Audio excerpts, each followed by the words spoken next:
다들 평안하시죠? 네, 좀 오랜만에 뵙습니다. 먼저 저희가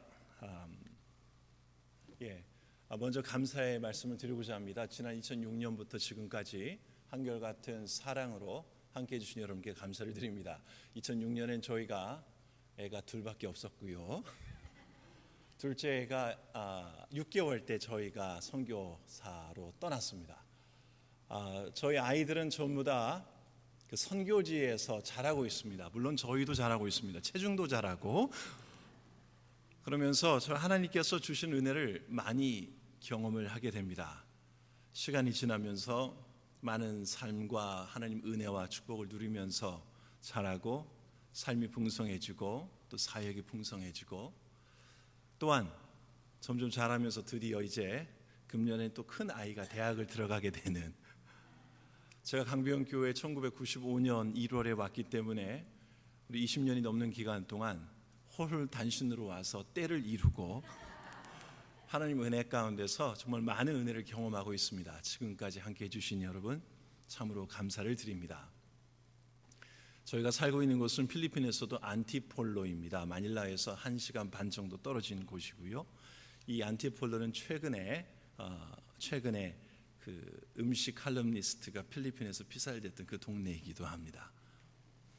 저희가 살고 있는 곳입니다. 저희의 사역지이기도 하고요.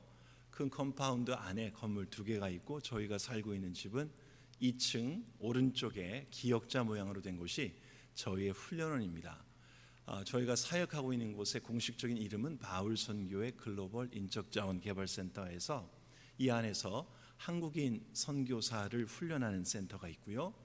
그리고 한국인 선교사 외에 필리핀어 및 아프리카 또 다른 나라 국적의 현지인 선교사를 훈련하는 훈련원이 있습니다. 그리고 또 하나는 한국인뿐만 아니라 우리 필리핀어나 현지인 선교사님들의 선교사 지도력 개발을 위한 훈련원이 3가지 기관이 함께 움직이고 있고, 저는 이 3기관을 전체적으로 대표하고 모든 프로그램을 진행하는 센터장의 역할을 감당하고 있습니다. 그러다 보니까 저희 식구들이 이렇게 보통 50명에서 60명이 함께 살아가고 있습니다.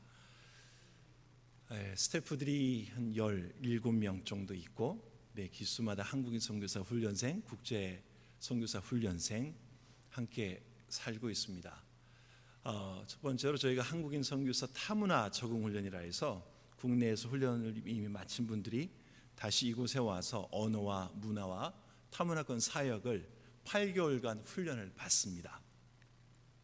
우리 김혜연 선교사는 여선교사들 멘토링, 상담을 하고요, 면담을 하고 또 행사 있을 때마다 뮤지션으로 음악을 또 영광을 돌리기도 하고 또 선교사들의 모든 영어 프로그램을 담당을 하고 있습니다. 그리고 강의도 하고 설교도 하고 그리고 5, 60명의 그 먹을 것을 감당하는 엄마 역할도 또 하고 있습니다.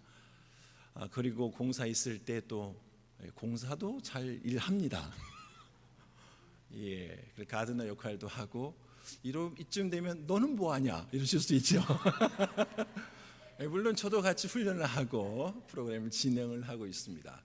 그리고 저의 더불어서 현지 목회자들 이 센터에 불러서 함께 세미나를 하고 목회 중심적, 선교 중심적인 사역, 그리고 신학교에서도 강의를 하고요. 그리고 여러 미국에 있는 학교들과 연합을 해서 우리 선교사님들이 국제적인 지도력을 개발할 수 있도록 그 여러 가지 프로그램을 개발하면서 인도를 하고 있습니다.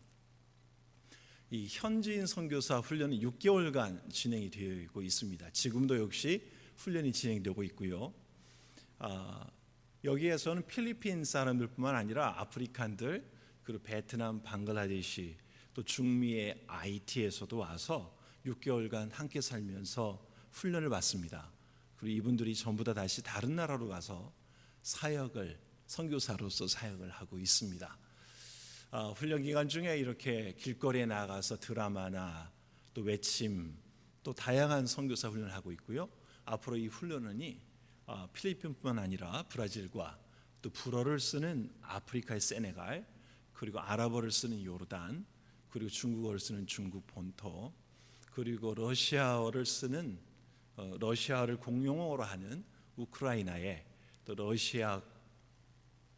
러시아어 선교사 훈련을 이제 기획하고 또 시작할 예정에 있습니다. 많이 기도해 주십시오. 여러분들께서는 저희를 필리핀에만 보내셨지만은 여러분들의 기도를 통하여서 또 저를 통하여 저희 사역을 통하여 정말 이미 벌써 120명의 선교사들이 약 40개국에 나가서 사역을 하고 있습니다. 특별히 우리 현지인 선교사들은 15개 나라에 나가서 전도를 하고 또 그곳에서 동일하게 현지인 지도자들을 개발을 해서 또 선교사를 훈련해서 또 파송하는 일을 하고 있습니다. 그렇기 때문에 여러분들의 기도가 절실히 필요합니다. 기도해 주실 때 저만 위해서 기도해 주지 마시고요. 120명의 선교사들이 더더욱 말씀에 깨어 있어 또 착한 선교사로 잘 살고 감당할 수 있도록 기도를 부탁드립니다. 이것이 저희가 지난 13년간 필리핀에서 지금 감당하고 있는 사역이었습니다. 감사합니다. 고맙습니다. 네, 이러고 기도하고 끝나면 좋겠지만 오늘 말씀을 잠깐 보도록 하겠습니다. 오늘 사도행전 1장 6절에서 9절을 보게 되면 꺼주셔도 되겠습니다. 이상한 대목이 나옵니다. 제자들이 예수님께 묻습니다. 주님, 이스라엘을 회복할 때가 지금입니까? 아니, 지금 이 순간에 예수님께서 모든 사역을 마치시고 이제 다시 하늘나라로 올라가는 그 시점이 되는 것이죠. 다른 말로 하면 마지막 순간입니다. 어쩌면 예수님과 제자들 사이에 마지막으로 대화를 나누는 시점인데 어쩌면 가장 중요한 질문을 해야 될 그때에 제자들은 아주 당당하게 묻습니다. 주님, 이스라엘 나라를 회복하시면 이때입니까? 이것은 그렇다, 아니다의 질문입니다. 그런데 예수님은 다르게 질문하십니다. 너희 알 바 아니다. 너희가 성령이 너에게 임하시면 너희가 권능을 받고 예루살렘과 온 유대와 사마리아와 땅끝까지 이르러 내 증인이 될 것이다. 어쩌면 뜬금없는 답변으로 반응하십니다. 제자들을 보겠습니다. 제자들이 예수님의 답변을 이해를 못했던 것 같습니다. 예수님은 다른 질문을 기대하셨던 것 같습니다. 그런데 계속해서 제자들을 묻습니다. 이스라엘 나라를 회복하시면 이때이시지요? 제자는 이렇게 생각을 합니다. 주님께서 고난을 받으셨고 죽으셨고 부활하셨어. 이제야말로 주님께서 우리 이스라엘 땅에 회복을 주시고 구원을 주시고 자유를 주실 때라고 나는 믿어. 왜냐하면 죽었다가 살아나셨기 때문에. 이제 예루살렘으로 다시 진격을 해서 예루살렘을 장악하고 있는 로마 군대를 무너뜨리실 거야. 이스라엘 백성들에게 기쁨을 주실 거야. 메시아로서의 그분의 모습을 나타내실 거야. 제자들의 기대는 이거였습니다. 이스라엘의 정치적인 회복이었습니다. 이스라엘의 자유였습니다. 그런데 예수님은 그 질문에 대해서 전혀 다른 대답을 하십니다. 너의 알 바 아니다. 그러나 성령이 너에게 마시면 권능을 받고 예루살렘과 유대와 사마리아 땅끝까지 이르러 내 증인이 되어야 된다. 이스라엘의 회복을 이스라엘의 회복에 대한 질문에 땅끝까지 내 증인이 되라는 말씀으로 대답을 하십니다. 전혀 핀트가 맞지 않습니다. 저는 여기에서 제자들의 모습이 제 모습인 것을 발견하게 됩니다. 사실 오늘 이것을 설교하기보다는 이 성경 말씀이 얼마나 나에게 지난 13년간 나의 삶을 바꾸고 저로 하여금 고민하게 했는지를 나누고자 합니다. 저는 목사입니다. 선교사입니다. 신학교에서 가르칩니다. 그런데요, 때로는 주님의 마음을 제가 제대로 읽지 못한다는 것을 알게 되었습니다. 이 제자들이야말로 3년간 예수님 곁을 따라다녔던 가장 멋진 사람들 아니겠습니까? 예수님의 기적을 보았습니다. 물 위를 걷는 것도 보았습니다. 5,000명도 먹이는 것도 보았습니다. 예수님의 말씀도 직접 들었습니다. 무려 3년간. 그런데 이 결정적인 순간에 제자들은 그만 예수님의 관점과 다른 관점을 취합니다. 예수님의 마음은 분명히 모든 그리스도인들, 모든 제자들은 땅끝까지 이르러 내 증인이 되기를 원하셨던 것인데 여전히 이 제자들은 이 땅의 관심, 이 땅의 회복, 이들의 회복과 이들의 뭡니까? 개인적인 열망에만 관심이 있습니다. 선교사로 살면서 하나님의 뜻을 행한다고 했지만 제 마음속에 여전히 나의 이름이 높아지기를 원하고 뭔가 큰 일을 마친 후에 높아지기를 원했던, 칭찬받기를 원했던 저의 모습을 발견하게 됩니다. 어쩌면 이것이 우리 모든 그리스도인들이 매일매일 겪는 고민이 아니겠습니까? 하나님의 뜻을 알기를 원하지만은 알고 보니까 나의 유익과 내 자식이 잘 되고 내 자신이 잘 되는 것을 바랬던, 어쩌면 하나님 중심적 신앙이 아니라 내 중심적인 신앙, 내가 하나님을 따라가는 것이 아니라 하나님으로 하여금 나의 야망과 나의 생각과 나의 꿈을 이루어 달라고 때를 부렸던 그런 참 유치한 신앙의 사람이 아니었는가를 계속 보게 됩니다. 제자들을 향하여 뭐라고 할 수가 없는 것이 저의 모습인 것을 보게 됩니다. 선교사가 대단한 일을 하는 건 아니라는 것을 깨달았습니다. 선교사는 무엇을 하는 것이 아니라 매일같이 하나님과 함께 있지 않으면 어김없이 잘못된 판단을 내리고 어김없이 내가 원하는 길을 간다는 것을 깨닫게 되었습니다. 새벽마다 일어나고 내려가고 처음에는 그것이 좋은 줄 알았는데 제 동기가 불순하다는 것을 깨달았습니다. 왜 그렇죠? 내가 원장이니까 일찍 내려가서 기도를 해야 훈련생들을 길을 잡지, 안 오는 사람 길을 잡지, 그런 동기가 제 안에 있다는 것을 깨달았습니다. 그게 아니지. 내가 살기 위해서, 내가 바로 설기 위해서 해야 되는 것인데 다른 사람에게 보이기 위하여, 그 잘못된 동기를 깨닫게 되는 것이었죠. 그러면서 더더욱 하나님 앞에 엎드려지게 됩니다. 주님, 더더욱 나의 이 불쌍한 모습, 나의 가증한 모습 하나님 깨주십시오. 제자들과 같은 모습이 나에게 있습니다. 겉으로는 주님을 따라간다 하고 주님과 함께 있는 듯 하나 결정적인 순간엔 하나님 중심이 아니라 내 중심대로 돌아서고 마는 이 개인적인 이 신앙, 주님 깨주십시오. 주님의 마음을 더욱 알게 하여 주옵소서. 이 기도가 우리 모두의 기도가 되길 원합니다. 예수님 이렇게 말씀하십니다. 내 증인이 되라. 따라서 해볼까요? 따라서 해보시겠습니다. 내 증인이 되리라. 내 증인이 되리라. 그런데 여기서 증인이란 말은요, 목격자라는 뜻입니다. 증인은 뭐죠? 내가 보고 들은 것을 가감없이 말하는 사람이 증인입니다. 그런데 이 증인은 영어로 목격자고 헬라어 원어에는 순교자의 뜻이 있습니다. 순교자의 뜻입니다. 무슨 말이냐면 내가 보고 들은 것을 내가 믿는 것 때문에 내가 죽을 각오가 되어 있다라고 하는 것이 바로 증인의 뜻입니다. 그런데 똑같은 의미의 라틴어 의미는 보냄을 받았다라고 하는 선교사의 뜻이고요, 미션이란 뜻이고요, 또 다른 의미는 사도라고 하는 뜻, 사도의 뜻은 아포스톨로스, 즉 보냄을 받은 사자라는 뜻입니다. 결국 증인이나 목격자나 사도나 선교사의 공통점이 있는데 그것은 어떤 목적을 위해서 보내심을 받았고 사람들 앞에 서서 내가 믿고 내가 들은 바를 그대로 말하는 사람이라는 것이었어요. 그런데 여러분, 증인이란 말 들어도 좀 여호와 증인이라는 거 빼고는 뭐 괜찮아 보입니다. 선교사, 이거 좋아 보여요. 근데 순교자라는 말에 순교의 의미에 제가 딱 걸렸습니다. 제가 13년 사역하는 동안 여러분, 제가 잘 아는 선교사님 두 분이 돌아가셨습니다. 강도 괴한에 의해서 돌아가셨어요. 한 분은 납치되셨다가 몸값을 내고 풀려나신 분이 계십니다. 이번에 돌아간 여행 칼럼니스트도 저희 동네 바로 옆에 분입니다. 제가 이거를 보면서 요새 가슴이 덜컹한 일이 있습니다.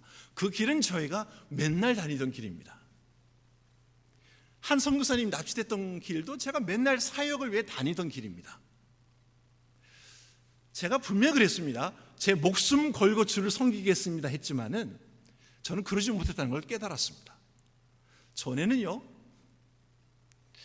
이렇게 말할 수 있겠죠.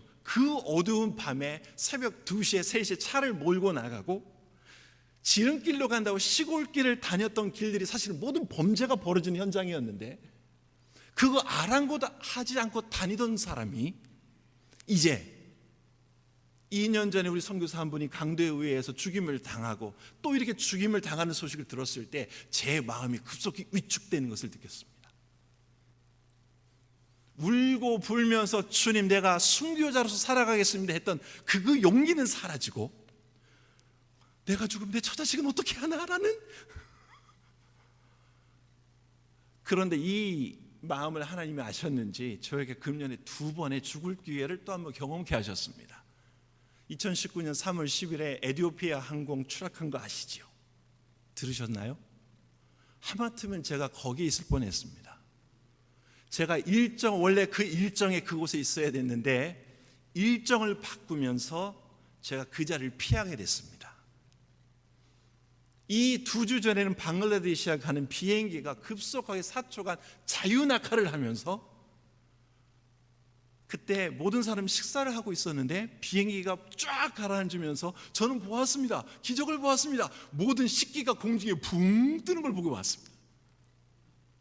제 옆에서 식사하던 분의 음식이 날아가서 앞에 분의 머리에 붓기도 하고 하나님께서 깨우치시는 거였습니다. 선교사, 증인, 순교자, 죽을 각오가 되어 있느냐? 우리가 주를 따른다고 하지만은 모든 걸 주를 위해 바치겠다 하지만은 여전히 내 안에 내 것 포기하지 못하고 있는 그것을 어느 정도 안 보이는 곳에 감추어 두고 있었던 제 모습을 발견하게 되었습니다. 아, 나는 가짜다. 참 주님께 회개하는 시간이었습니다. 나는 정말 주님의 선교사 맞는가? 이런 질문을 계속하게 13년간 던지게 됩니다. 목사냐, 선교사냐, 참 목사냐, 가짜냐, 사꾼이냐. 주님께서 증인이 되라고 말씀하실 때에는 분명하게 나에게서 보고 들은 것을 말하라는 그 사명을 주신 거였습니다. 그런데요, 목사이다 보니, 교수이다 보니, 강의를 하다 보니 자꾸 내 생각이 들어가는 것을 느끼게 됩니다. 자꾸 설교할 때 내 생각이 들어가게 되고요, 성경을 성경 그대로 해석하면 되는 거를 자꾸 내 생각이 드러나는 것을 보게 됩니다. 증인이란 말, 보냄을 받았다는 것, 주님을 위해 보냄을 받은 사람이라고 하는 그 사실, 내 생각을 집어넣는 것이 아니라 성경에서 말씀하고 있는 그것을 그대로 순전하게 전하는 그 사람, 말씀대로 살아가는 그 착한 사람, 이것이 바로 증인이라고 하는 것을 알게 되었습니다. 사랑하는 강변교회 성도님, 성도 여러분, 제 가슴 속에 있고 제 마음 속에 있는 우리 성도님들, 주님의 증인으로서의 삶, 보냄을 받은 사람, 사람들 앞에 보냄을 받은 사람, 그리고 절대 변질되지 않은 이 말씀, 이 순전한 말씀을 먼저 나의 것으로 삼고 바르게 믿고 이 말씀이 나의 삶의 힘이 되도록 노력하는 우리 모두가 되기를 원합니다. 그런데 예수님께서 이런 말씀을 하십니다. 근데 증인 그냥 되면 안 돼, 내가 원한다고 되는 게 아니야 라고 말씀을 하시죠. 증인이 될 수 있는 방법을 이렇게 말씀하십니다. 오직 성령이 너희에게 임하시면 너희가 권능을 받고, 성령을 받아야 된다는 것이죠. 성령을 받으면은 권능, 권세와 능력이 있다는 것입니다. 이 권세는 자격입니다. 즉 하나님의 아들로서, 딸로서의 권세, 왕자로서의 권세고요, 능력은 권세가 있기 때문에 자연스럽게 나오는 능력입니다. 왕자에게 권세가 있지 않습니까? 공주에게 권세가 있지 않습니까? 멈춰! 그럼 멈춰야 되는 것이죠. 여기에서 보면은 능력, 여러분 이 능력이 우리에게 모두 있습니다. 내가 성령 받은 걸 어떻게 알지? 한번 여러분 묻겠습니다. 여러분, 예수님은 주님이십니까? 아멘으로 크게 대답해 보실까요? 예수님은 주님이십니까? 예수님은 그리스도시지요? 고린도전서 12장 13절 보니까 성령으로 아니하고는 예수를 주라 인정할 수 없다라고 말씀을 하십니다. 우리가 예수님을 구주로 고백할 때에 성령께서 들어오셨고, 성령께서 오셨을 때에 우리 안에 권세와 능력, 권능이 이미 임했다고 하는 사실을 믿으시길 바랍니다. 이 믿음이 우리로 하여금요 더욱 강하게 만듭니다. 선교는 기쁨입니다. 재미가 있기도 합니다. 저희가 처음 막 선교지에 도착했을 때 언어 공부하느라고 막 정신없이 지내다가, 자, 우리 한번, 너무 더우니까, 여러분 요새 날씨 더우시지요? 저희는 아주 시원합니다. 제가 긴 와이셔츠 입었죠? 시원합니다. 우리 애들이 그렇습니다. 아빠 피부가 뽀송뽀송해. 처음에 선교지에 갔을 때 너무 더웠어요. 그래서 시원한 에어컨이 있는 쇼핑몰에 갔습니다. 제 아내가 동혁이가 6살이고 수혁이가 1살 때였으니까 유모차에 밀고 있었습니다. 제가 잠깐 화장실에 갔다 온 사이에 제 아내에게 어떠한 여성분이 접근을 했습니다. 그 시간을 물어봤습니다.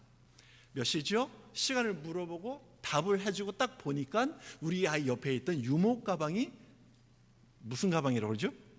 기저귀 가방, 유모 가방이 아니죠. 네, 기저귀 가방이 사라졌습니다. 그 순간에 제 아내가 하고 어디 갔지 딱 보는 순간에 또 어떤 한 아저씨께서 그 앞을 싹 가로막으면서 지나갔어요. 그래서 순식간에 없어져 버렸습니다. 기저귀 가방이. 제가 화장실 갔다 오니까 제 아내가 굉장히 당황스러운 표정을 짓고 있었어요. 어떡하냐, 그 안에 집 열쇠, 신분증 다 있는데. 그래서 얼른 그 조그마한 그 경찰서에 가가지고 했더니 막 웃습니다. 필리핀 경찰이. 하하, 그러시냐고, 보고서 쓰시라고. 그러고 땡이에요. 그럴 때 제가 생각이 들었습니다. 그 안에, 제 안에 핸드폰이 들어있다는 걸 알게 됐어요. 그래서 그 핸드폰으로 전화를 해보자. 도둑님이 가져가신 핸드폰으로 전화를 한 거예요. 전화를 했어요. 또 자꾸 끊어요. 당연하겠죠. 여러분들이라면 받으시겠습니까? 안 받으시겠죠? 그래서 제가 어떻게 할까 하다가 기도하다가 하나님 지혜를 주십시오 하다가 문자를 보냈습니다. 정말 죄송한데요, 거기에 저희 중요한 신분증과 집 열쇠가 있는데 혹시 그것만이라도 돌려주시면 안 되겠습니까? 문자를 보냈어요. 저도 참 희한하죠? 근데 정말 한 5분 있다가 답이 왔습니다. 쇼핑몰 건너편 주유소 여자 화장실에 가방을 갖다 놨으니까 찾아가라고. 그래서 제가 열심히 뛰어갔습니다. 정말 거기에 가방하고 저희가 되돌려 달라고 했던 것만 있었어요. 더 달라고 할 건. 정말 중요한 신분증, 외국인은 그 신분증이 없으면 굉장히 힘들기 때문에 집 열쇠. 그래서 제가 얼마나 감사했겠습니까? 다시 문자를 보냈죠. 정말 감사합니다. 하나님이 늘 당신을 축복하기를 원합니다. 그랬더니 답이 또 왔어요. 고마워요. 근데 그 도둑분은 아무리 봐도 뭐랄까 여자분이셨던 것 같아요. 아기 키우는 분이었으니까 아기 키우는 젖병 다 가져간 거예요. 우리가 달라는 것만 빼고. 근데 그 경험이 막 기분이 나쁘다기보다는 너무 즐겁고 재밌는 겁니다. 필리핀 도둑은 이렇게 낭만적이구나. 이렇게 상호 교감이 이루어지는구나. 아마 이랬던 것 같아요. 보니까 자기가 훔친 게 외국 사람 거니까 국가망신 안 시키려고. 근데 종종 제가 문자를 보냅니다. 자, 해피 메리 크리스마스. 그럼 답이 와요. You too? 너도? 저는 그 경험이 오히려 저로 하여금 필리핀을 더 사랑하게 만드는 계기가 되었습니다. 필리핀 분들 정말 멋져요. 그렇게 우락부락한 데 아닙니다. 필리핀 사람들은 이제 너무 사랑스럽습니다. 필리핀을 하면 너무 기쁘고 즐겁고, 누가 필리핀 사람 욕하면 막 화가 납니다. 그렇지 않다고 우리 필리핀 분들, 시간관념 없다고? 아니라고, 시간관념 있는 분도 있다. 자기 관점에서만 보잖아요. 필리핀을 너무 사랑하게 됐고, 우리 필리핀 선교사들을 훈련시키면서 더 사랑하게 되었습니다. 필리핀 선교사들이 선교지로 떠날 때 후원이 넉넉하지가 않습니다. 그런데도 나가죠. 걱정이 되겠죠. 그럴 때마다 하는 말이 있습니다.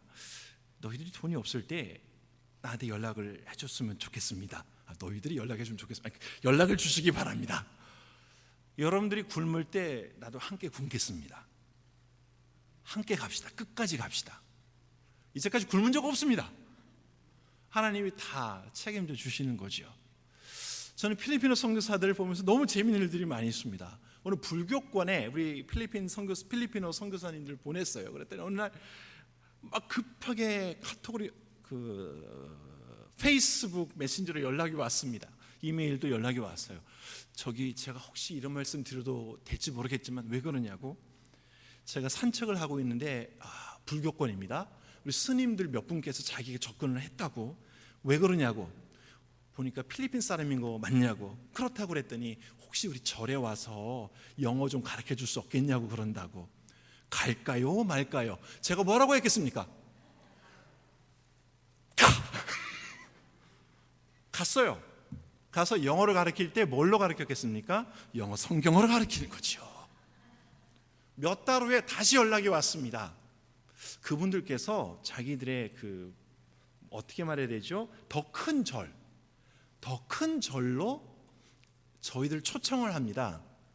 몇 명을 가르치게 되니 300명입니다. 그래요. 그러면 스님들 300분이면 제가 어떻게 마음이 뛰겠죠. 그래서 그런 건 물어보는 게 아니고 일단 가고 보는 겁니다. 그곳에서 복음을 전하는 거죠. 그분이 너무너무 귀합니다. 이 필리핀어 분들은요, 굉장히 언어 감각이 탁월합니다. 1년만 가더라도요, 영어를 잘하기 때문에 1년만 되더라도 캄보디아어, 태국어 다 합니다. 제가 방문합니다. 근데 어느 날은 보니까 이 재정보고서를 봤는데 선교비도 얼마 안 되는데 웬 장학금 명목이 너무 많은 거예요. 이 돈이 무슨 돈이냐 그랬더니 자기가 그냥 학생들 주려고 매달 한 사람 10,000원씩 준다는 거죠. 그래서 참 나보다 낫다. 한 10명의 학생들에게 10불이라도 주려는 그 착한 마음이 있는 것을 보게 되는 거죠. 그런 걸 보면서 제가 이 선교사라고 하는 게 참 기쁨이고 은혜구나라는 것을 깨닫게 됩니다. 물론 슬픔도 있습니다. 물론 아픔도 있지요. 정말 사랑하던 한 현지인 선교사가 가서 나중에 저에 대해서 비난의 이메일을 보낼 때 너무 힘이 들어서 저는 그 아픔이 가슴의 깊이가 막 눈물이 멈추지 않는다는 그런 경험 일주일간 해본 적이 있습니다. 눈을 뜨면 천장이 빙빙 일주일 동안 돌고 그래가지고 저희 본부에서 급속하게 호출 명령 내려서 한국 와서 MRI 다 찍어본 적도 있습니다. 그러나 선교는 기쁨입니다.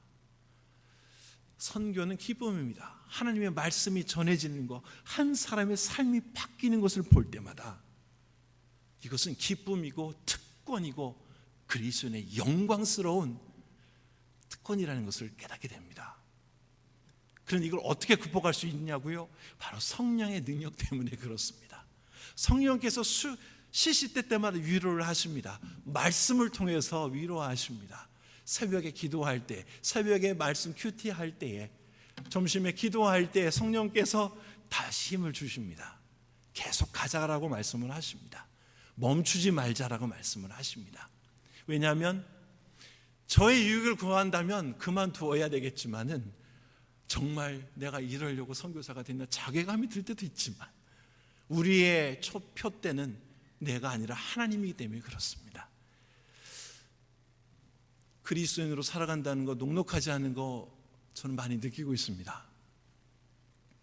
직장에서, 가정에서, 공동체에서 살아간다는 거 너무나 힘든 일이라는 거 잘 알고 있습니다. 그러나 그럴 때 우리에게 힘을 주시는 분은 오직 하나님이십니다. 우리의 아픔을 그저 내려놓고 울고 통곡하고 한번 속 시원하게 울고 나면 그 짜릿한 게 있지 않습니까? 선교사라고 안 우는 거 아닙니다. 좀 센 척할 것뿐이죠. 통곡하면서 주님의 미세한 음성, 말씀을 통해서 주시는 그 음성, 그것 때문에 다시 일어나는 것입니다. 성령의 능력이 그렇게 요란하게 번개 벌적이 아니라 매일 삶을 통해서 주님이 들려주신 그 음성. 오늘 하루도 주님이 우리들의 주인이신 것을 믿고 나아가시는 여러분들 되시길 바랍니다. 우리 안에 이미 주의 권세와 능력이 있으심을 확신하시길 바랍니다. 선포하시면서 기도하는 우리 모두 되기를 원합니다. 근데 예수님께서 더 나아가셔서 우리에게 선교의 네 구역이 있다 말씀하십니다. 따라서 해볼까요? 예루살렘, 과, 유대, 와. 같이 하셔야 됩니다. 사마리아, 와. 땅끝까지. 예루살렘, 유대, 사마리아 땅끝이 있는데 예루살렘, 과, 유대, 와, 사마리아, 와, 땅끝까지 이 네 가지가 헬라어로 보면 까이라고 하는 단어로 연결되어 있습니다. 그러니까 예루살렘, 그리고 유대, 그리고 사마리아 땅끝인데 여기서 중요한 것은 예루살렘, 유대, 제 손이 좀 이상하죠? 필리핀은 하나, 둘, 셋, 넷 이렇게 쓰다 보니까 저도 모르게 이제는 예루살렘, 유대, 사마리아, 땅끝 이렇게 됩니다. 따라서 해보실까요? 자, 오른손 드세요. 자, 오른손 새끼 손가락이 하나입니다. 시작. 하나, 둘, 셋, 넷, 다섯, 여섯, 일곱, 여덟, 아홉, 열. 필리핀 선교사로 오시길 바랍니다. 근데 예루살렘과 유다와 사마리아 땅끝은 순서적인 명령이 아닙니다. 예루살렘을 먼저 다 보고만 후에 가라는 게 아니고 예루살렘과 유대와 사마리아와 땅끝은 동시에 선교가 이루어져야 된다는 것입니다. 이것이 오늘 우리에게 주는 강력한 말씀이기도 합니다. 비록 그럼 예루살렘은 어디냐? 우리가 살고 있는 곳이지요. 즉 서울입니다. 수원도 될 수 있겠고 분당도 될 수 있겠고 저에게는 필리핀 마닐라 안티폴로가 저 예루살렘입니다. 유다는 우리나라지요. 그러니까 대한민국, 저에게는 필리핀. 사마리아는 어디입니까? 우리가 그렇게 미워하는 북한이 될 수도 있겠죠. 일본이 될 수도 있겠죠. 필리핀 사람들에게도 역시 미워하는 민족이 있습니다. 우리가 무시하고 미워하는 그 사람들인 것이지요. 땅끝은 말 그대로 땅끝입니다. 많은 분들이 이렇게 말하는 분이 있으세요. 아니 우리 주변도 선교가 전도를 못 시켰는데 왜 어떻게 세계까지 선교를 하냐고. 말씀은 맞지만 예수님의 의도와는 다릅니다. 예수님은 분명히 예루살렘과 유대와 사마리아와 땅끝 동시에 증인이 되라고 하시는 것이죠. 다시 하겠습니다. 다 같이 합니다. 예루살렘과 유대와 사마리아와 땅끝까지 증인이 되겠습니다. 증인이 아니 되십니다. 이건 예수님의 말씀이세요. 예루살렘과 유대와 사마리아와 땅끝까지. 사마리아, 북한, 일본 우리가 미워하는 사람일 수도 있습니다. 그 경계를 넘어가라고 하는 것이죠.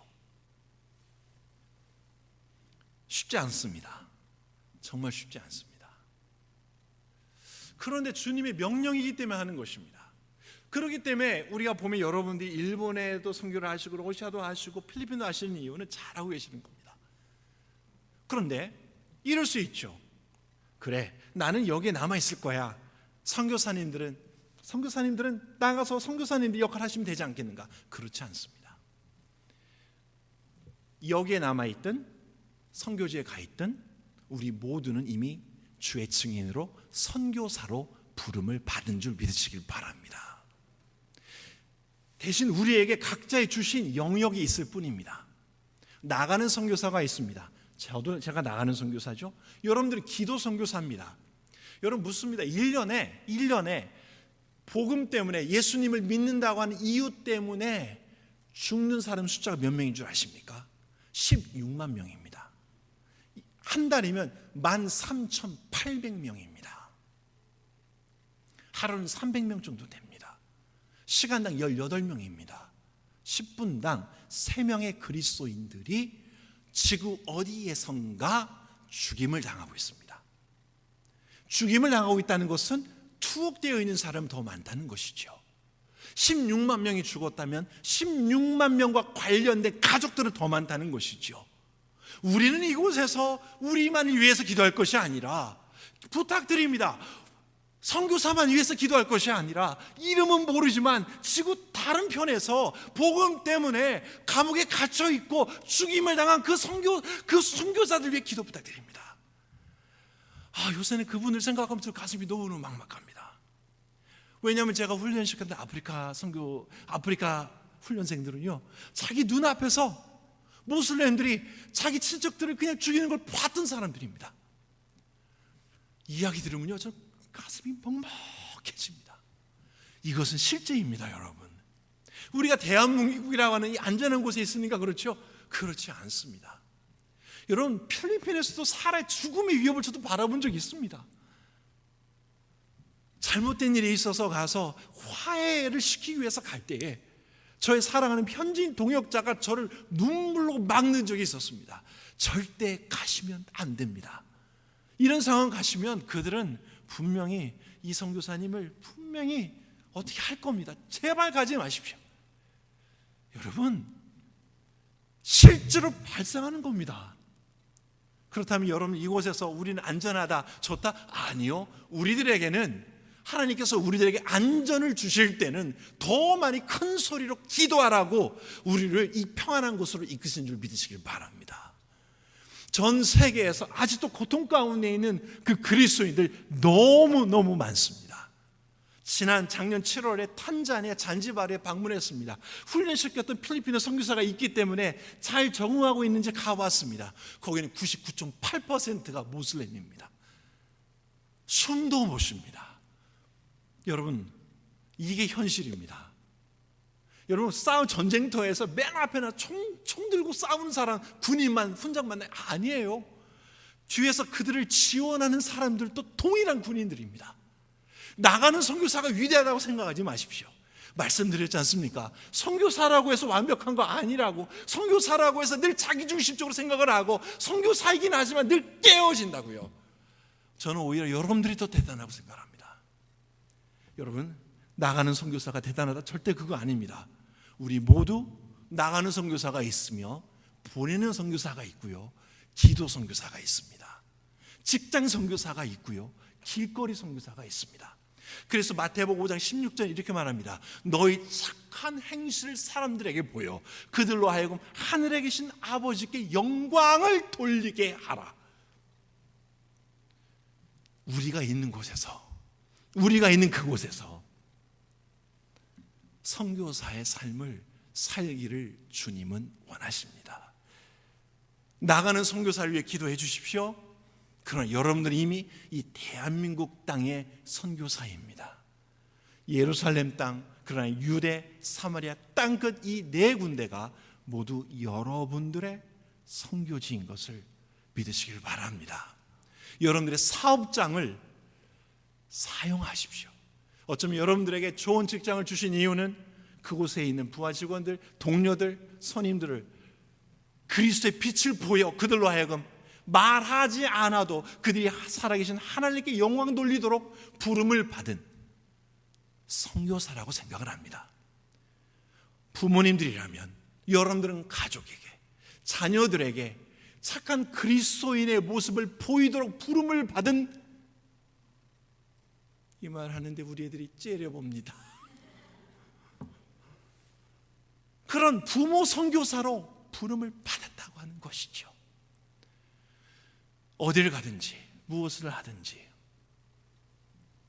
선교사로 주의 증인으로 부름받은 이 정체성을 늘 확신하시고 살아가는 우리 모두 되기를 주님의 이름으로 축원합니다. 처음에 이 현진 사역을 할 때 제가 언젠가 8명의 훈련생들이 있었습니다. 이때 한국에서 손님이 오셨습니다. 저를 측은하다듯이 쳐다보았습니다. 아니, 영국에서 박사까지 받은 사람이 겨우 8명 데리고 씨름하려고 공부했어요? 그 말이 저에게는 어마어마한 큰 비수로 꽂혔어요. 비수로. 그래서 막 낙담을 했습니다. 그런데 한 2주 있다가 다른 분이 오셨어요. 다른 분은 저기 이런 말을 했습니다. 이 선교사님 대단하십니다. 8명이 아니라 8나라네요. 맞죠? 8명 훈련시켜서 8나라로 보내니까. 저는 그 후로요, 필리핀에서의 삶과 훈련, 이 모든 사역이 얼마나 기뻤는지 완전 터닝 포인트가 되어버렸습니다. 숫자가 중요한 게 아니구나. 8나라야, 8나라. 지금 훈련하고 있는 훈련생 8명도 각자 8나라로 갑니다. 한국인 훈련생들 4개 나라로 나갑니다. 3개 나라로 나갑니다. 베트남, 타지키스탄, 카자흐스탄으로 나갑니다. 해볼까요? 지금 훈련받고 있는 사람이 베트남, 카자흐스탄, 투르크메니스탄, 또 어디로 가냐고요? 아세안으로 나가고요, IT로 나가고요, 캄보디아로 나가고요, 감비아로 나갑니다. 여러분 멋지지 않습니까? 계속 기대해 주셔야 됩니다. 이 선교사 후보생들이 더 잘 훈련받아 하나님의 나라에 쓰임받도록 저는 계속 전진할 것입니다. 아침마다 주님께 무릎 꿇어 주님과의 친밀함에 목숨 거는 착한 선교사가 되도록 기도할 것입니다. 저를 위해서 기도해 주십시오. 제가 쓰러지면 마귀가 좋아할 것을 알기 때문에 그렇습니다. 제가 넘어지면 제가 섬기고 있는 그곳이 저와 함께 훈련받고 있는 50-60명의 선교사들이 모두 넘어질 것을 알기 때문에 그렇습니다. 저는 나약합니다. 그렇기 때문에 저는 주님의 권세와 능력이 필요합니다. 여러분들의 기도가 필요합니다. 우리 모두 예루살렘과 유다와 사마리아와 땅끝까지 증인이 되라고 말씀하셨던 그 말씀대로 주의 증인으로, 주의 선교사로 실감나게 살아가는 우리 모두 되기를 원합니다. 복음은 전하는 자에 의해 실제로 증명될 수도 있고 실종될 수도 있습니다. 복음은 전하는 자에 의해 실증될 수도 있고 실종되어 버릴 수도 있습니다. 복음을 실종시키는 사람이 아니라 복음을 실제로 증명하는 주의 백성들이 되기를 원합니다. 많은 사람들이 이렇게 말합니다. 주님, 내게 엘리야에게 주셨던 그 까마귀를 주십시오. 그런데 주님이 이렇게 말씀하십니다. 까마귀는 많은데 까마귀가 엘리야를 찾고 있다. 우리는 정말 강한 그리스도인이 되어야 됩니다. 주님과의 친밀함에 목숨 거는 그리스도인. 그리하여 어디에서든지 주님과 함께 주님이 우리에게 주신 사명을, 우리에게 주신 은사를, 재능을 따라 있는 그곳에서 그리스도의 주되심과 그리스도의 그리스도 되심을 명백하게 증명하고 실제로 증명하는 우리 모두 되시기를 바랍니다. 기도하겠습니다. 하나님 아버지, 감사합니다. 주의 사랑하는 강병교회, 주의 피로 사신 강병교회, 주의 성도님들, 주님, 주의 권세와 능력으로 더 강하게 하여 주시옵소서. 예루살렘과 유다와 사마리아와 땅끝까지 허락하신 그 선교 지역, 하나님 완수하게 하여 주시옵소서. 그리스도의 능력이 우리 삶 가운데 명백하게 증명되게 하여 주시옵소서. 그래야 어둠이 물러가고 오직 그리스도의 왕되심이 높이 드러나게 하여 주옵소서. 감사합니다. 예수님의 이름으로 기도합니다. 아멘.